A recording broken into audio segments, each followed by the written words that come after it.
Hi everyone, welcome back to English 116. This is for our class for Wednesday, the 7th of May, where we are putting some closure onto poetry and nearing the ending of the semester. And I have two poems scheduled for today, and you'll remember that the final exam is going to be on Wednesday the 14th. I'll post it when our class would normally meet, and then you have 24 hours later for your due date. And not that you should spend 24 hours on the exam, you should spend approximately 2. And the exam will be devoted to poetry. And you will also see that this is the very last day that I would accept paper number 2. I'm hopeful that you could get in paper number 2 on Monday, the 12th, but the 14th would be the last day that you could submit it. And in terms of the poem America, you can see in the notes below that I have 2 readings of the poem by Ginsberg himself, the author, one of the Beat Poets. And the Beat Poets were a group of poets who were writing in the 1950s and the 1960s. They began in Northern California, Berkeley to be exact, and they defied all kinds of conventions. So they basically try to do something that was completely unique in terms of poetry, where they had a stream of consciousness approach to try to mimic thought patterns. And as you know, thought patterns are not necessarily always connected to one another, expressed in complete sentences or even coherent. And they were deliberately unclear, in part because they were critiquing subjects that they thought were unclear, and lots of topical references. So lots of references to the news. But one thing I can tell you is that those topical references are related to injustices that they perceive are occurring in their society or have occurred in their society. So it's a very political and a very social kind of poetry, which you will get a sense of, especially in the first reading that I have for you to listen to. And it was a live reading that Ginsberg was doing in front of an audience at Berkeley. And Ginsberg taught at UC Berkeley. Part of the irony of one of the lines that he will never teach because he was a very distinguished English professor. This is the draft that you will be listening to, so it's not the exact published version. That in and of itself is interesting to hear how an author might change a draft to a final version, much like you probably go through drafts of writing before, or at least I hope you do. You go through drafts of writing before you submit in a final version, so you make decisions as to how to change that draft. And the second reading from Ginsberg, and these are long readings, they're each about 5 minutes long or so. But the second reading by Ginsberg, and the readings are long because the poem is long. Second reading occurred in the studio, and it is the final version. And I'm going to ask you to listen to both of those readings before you continue on with this video, so you can come back at about 3:25. Hello. So hopefully you have been listening to Allen Ginsberg, and you have been listening to his draft reading, and you can see that the audience loved it. There's lots of laughter, and he read it with a certain amount of dark humor and sarcasm. It's much more serious and much sadder in the second version, which is the studio version. And it's deliberately unclear because America itself is confusing and unclear. And think about what the expectation would be at the time if somebody was going to be writing a poem about America, is that it would be celebratory and patriotic. And this poem is anything but that. And I suggest you go through this poem line by line to try to understand the possible meanings of each line. When he begins, for instance, I've given you all and now I'm nothing, there's a sense of sacrifice that American citizens have given to America and not necessarily received anything back in return. And then we're told $2.27, January 17th, 1956. And it's unclear what that references to. Perhaps it's the amount of money he has. Perhaps it is the amount of money that America thinks he's worth. And January 17, 1956, as we find out at the ending of the poem, was the date in which the poem was written. And he often talks about sanity and insanity, saying he can't stand his own mind. Ginsburg himself, by the way, his biography, he was in and out of mental institutions. And one of the things that he examines in America is America sane based on its policies, or perhaps it's insane? For instance, is it sane to have a human war? And Ginsburg asks, and notice how much of this poem is phrased in questions. It's a challenge to us as a reader to prove him wrong. When will you end the human war? And go fuck yourself with your atom bomb. So that deliberate use of profanity to shock. Of course, the atom bomb is a phallic symbol as well. So the idea of using the F word, which is oftentimes used as well for a reference to sex or to basically take advantage of someone.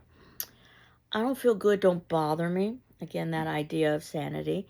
And I won't write my poem till I'm in my right mind, but of course he's written it. So the assumption is he is in his right mind, and if we object, perhaps we're not in ours.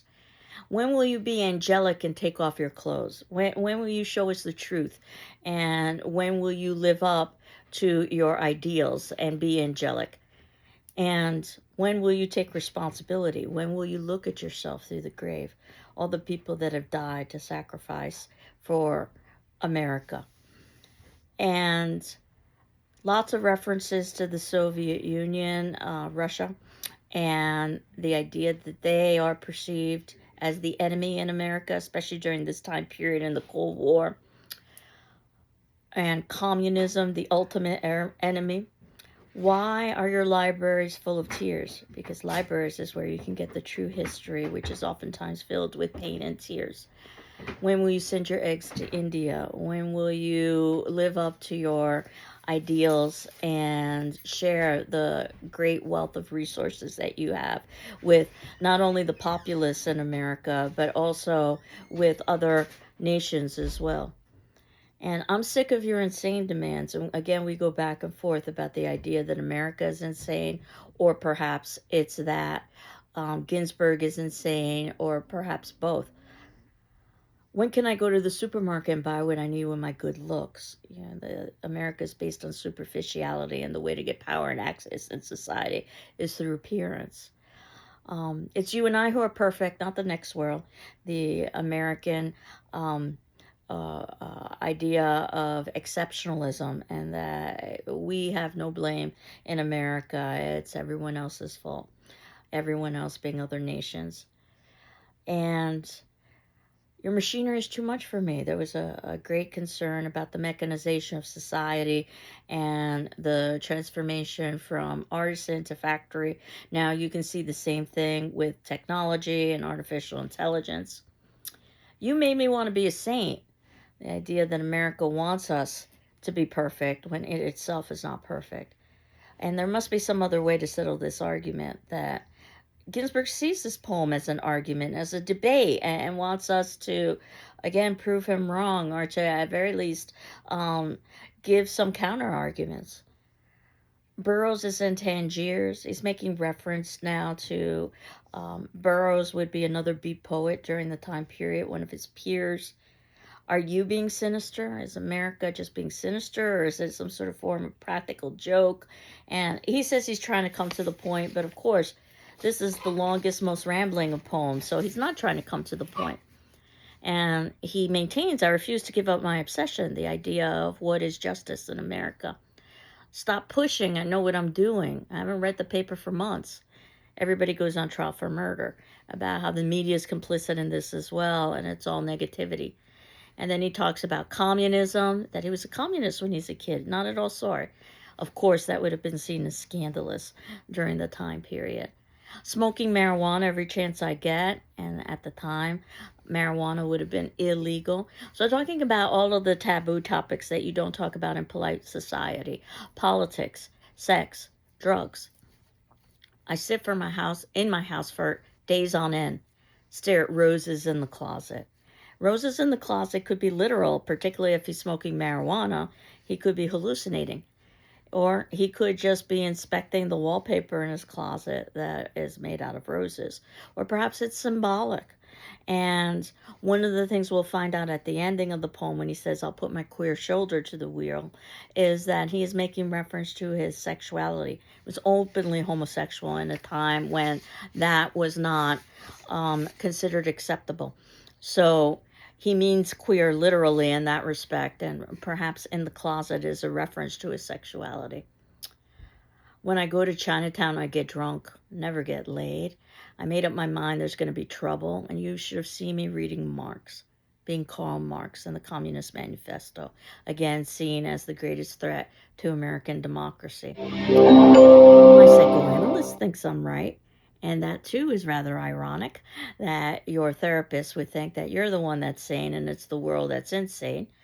He won't say the Lord's Prayer, and that too is important because now he's basically being critical of religion, replaced with visions and cosmic vibrations. Again, reference to drug culture. I haven't told you what you did to Uncle Max after he came over from Russia. I can't help but think of Krebs and Soldiers Home.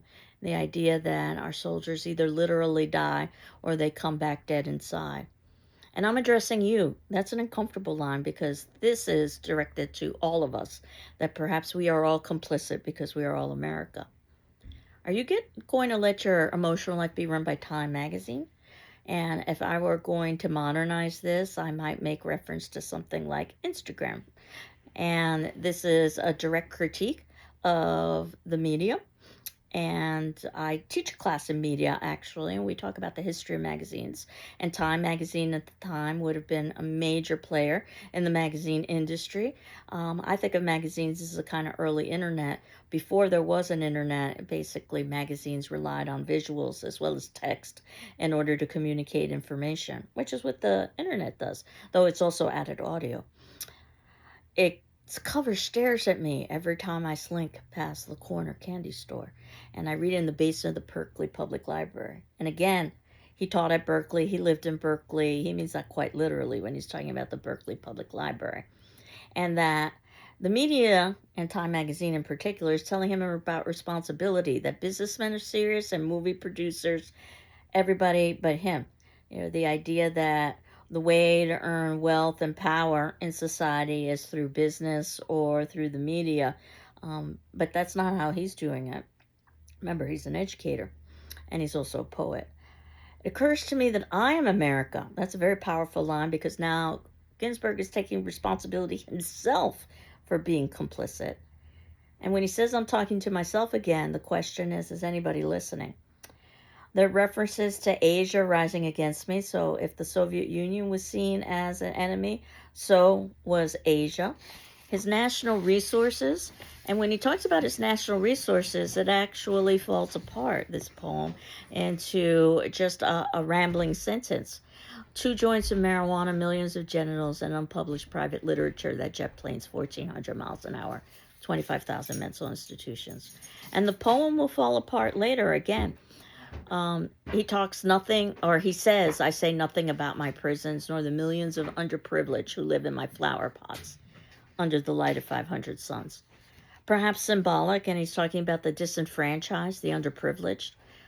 Or perhaps he's being literal, and he's talking about growing marijuana in flower pots under the lights of 500 suns, or in this, the artificial light necessary to grow marijuana. And he talks about whorehouses, wanting to be president despite the fact that he's Catholic. And this, of course, leads to the idea that it was considered scandalous to have a Catholic as president. We've only had 2, actually. One being Biden most recently and John F. Kennedy prior to that. How can I write a holy litany in your silly mood? The idea that we can't have a poem that makes sense and is respectful if America isn't respectful nor makes sense. He makes references to Henry Ford, the creator of the assembly line and the Model T Ford. I will continue like Henry Ford. My strophes are as individual as his automobiles. And of course, all of Ford's automobiles were exactly the same. And if you were to look up a strophe, that's the movement in Greek chorus when all of the chorus is chanting and moving in exactly the same way. So he's making a literary reference that you might not necessarily understand or would have understood at the beginning of the semester. But now that we've talked about Oedipus, hopefully it's more understandable. And free Tom Mooney and Spanish loyalness and Sacco and Vanzetti must not die. And I'm one of the Scottsboro boys. Again, people in the media who have experience from his perspective and from the beat poetry perspective, injustice. And then our poem falls apart again. I was 7. Mama took me to a communist cell meeting. They sold us garbanzos, a handful per ticket. A ticket cost a nickel. The speeches were free. Everybody was angelic and sentimental about the workers. It was all so sincere. You have no idea what a good thing the party was in 1835. Scott Nearing was a grand old man, a real mensch, Mother Bloor, the Silk Strikers, and he goes on, and ends by saying everybody must have been a spy.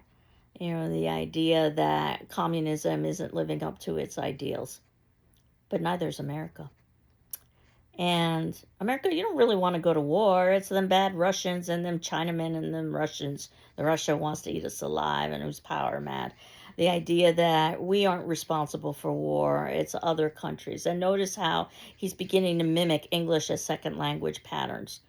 Her Needs a Read Reader's Digest. Reader's Digest was the #1 magazine at the time. It basically was a way to provide literature for the masses by taking great pieces of literature and abridging them and simplifying them, which goes to show that the masses really can't appreciate fine art nor have the intellectual capability to do that. He makes references to the idea of the auto plants being at risk. They sense that this is where American exceptionalism is rearing its head, at least in this time period in the 50s, through its construction of automobile transportation. Him make Indians learn read. Him need big black ends. I won't say the word, but Ginsberg did. So by the ending of the poem, just about everybody should be offended in one way or another. I'll give Ginsberg that. Her make us work 16 hours a day, help. The concern that the mechanization of society would lead to an increase rather than a decrease of work. And I can't help but think of modern day parallels. Think about how the internet has not reduced our workload, but basically increased it. This is quite serious in the impression I get from looking in the TV set. Again, the reference to the media, if we were to update it, we might say this is the impression I get from looking at my cell phone. And the question, is this correct? Again, if we are offended by what Ginsberg has said, well, debate Ginsberg, show Ginsberg where he's wrong. And he says, I'd rather, it's better I get down to the job. It's true, I don't want to join the army. He doesn't see being in the military as an act of patriotism, or turn lathes and precision parts in factories. Nor does he see the idea of becoming a 9-to-5 worker in a mindless job patriotism. I'm nearsighted. He says he can't see, but the idea in writing this poem is that he can see. And he's psychopathic anyway. And again, is it him or is it America that's psychopathic? And I'm putting my queer shoulder to the wheel. Again, there's an expression, I'm putting my shoulder to the wheel to express the idea that I'm going to begin to work, though of course the poem is already an example of his work. And queer would be a reference to his sexuality in a time when one didn't discuss sexuality. And then we get our date, January 17th, 1956, which is the beginning of the poem itself. For all we know, his reference to $2 and change could be the amount of money in his pocket. And what I found with the beat poets, and especially with Ginsberg, is that readers either love him for being raw and brutal and truthful, or readers hate him for being offensive and sarcastic and derogatory. Perhaps it's possible to feel a bit of both. But obviously, this kind of poetry is very different than the way we began the poetry semester. For instance, talking about comparing beauty to summer's days. That no longer exists in the beat poets canon. And in fact, Ginsberg's most famous poem, perhaps, is a poem called Howl, which sounds like one long howl of pain. So That said, I wanted to transition into one more poem for today, and that poem is by Martina Spada, who happens to be a local poet at at UMass Amherst. He teaches English there, and he oftentimes speaks locally, including at GCC and the Lava Center downtown. It's a real treat to listen to him read. Um, he is bilingual, and he will read his poem with the musicality of Spanish, but in English. And as Spanish is a very musical, lyrical language as opposed to English, which is very clipped. And I have an audio for you to listen for Coca-Cola and Coco Frio. I encourage you to listen to the audio first. Listening to him live is a treat because he oftentimes sways when he reads his poetry. So again, reinforcing the musicality of it. So you can return in about 2033. Hello. So hopefully you've listened to Martina Spada read Coca-Cola and Coco Frio. And knowing a little bit about Martina Spada, he is Puerto Rican, as I myself am. And Puerto Rico is an island. And the thing is, so is Manhattan. And he's basically from New York City. And New York City as well is an island. He's from Brooklyn. And he compares and contrasts the two with perhaps the two most, or with perhaps the most popular symbol across the planet of America and Americanization, Coca-Cola, which is really just sugar water. It's empty calories, and it represents not only things that are unhealthy, but it represents consumerism, it represents capitalism, and comparing that to Coco Frio, which happens to be a drink that is readily available in Puerto Rico, and that represents the exact opposite, something that's healthy and natural. And I'll even discuss the definition of Coco Frio when I get to reading the poem itself. Puerto Rico is an interesting place because it is not a state necessarily, but it is part of the United States. It is a territory, so it's in an in between status. Politically, that means that it allows for tax breaks for big corporations, such as Coca Cola, if they wanted to do their work there. So, lots of controversy as to whether or not Puerto Rico should be included as a state, whether or not Puerto Rico should remain in its current status, which is an in between status, or is it that Puerto Rico should become an independent nation? Puerto Rico, by the way, means Puerto Rico, or rich port. And the poem reads, and this is an autobiographical poem. Martin Espada will admit that he is referencing himself when he first visited Puerto Rico as, of all things, a tourist, because he was used to living and being reared in New York. On his first visit to Puerto Rico, the island of family folklore, the fat boy wandered from table to table with his mouth open. And the assumption is that he's literally this fat boy, but this is also symbolic that this is someone who is hungry. Even though they're already fat, that they've been fed, but not fed what they need or what they want. At every table, some great aunt would steer him with cool, spotted hands to a glass of Coca-Cola. So this is the older generation that's leading him not to cultural heritage, but leading him to perhaps the biggest symbol of America that one could think of, Coca-Cola. One even sang to him in all the English he could remember, Coca-Cola jingle from the 40s. So the language in Puerto Rico is Spanish, English is secondary. So she doesn't really know English, but she knows the advertising from Coca-Cola. He drank obediently, though he was bored with this potion, familiar from soda fountains in Brooklyn. This is not why this fat boy, whether it be Martina Spada or anybody searching for their cultural identity, this is not why they go to their homeland to drink something that does not represent the area of origin. Next stanza. At a roadside stand off the beach, and this is as local as you're going to get. The fat boy opened his mouth to Coco Frio, a coconut chilled, then scalped by a machete so a straw could inhale the clear milk. So there it is, your definition of Coco Frio. The boy tilted the green shell overhead and drooled coconut milk down his chin. Suddenly, Puerto Rico was not Coca-Cola or Brooklyn, neither was he.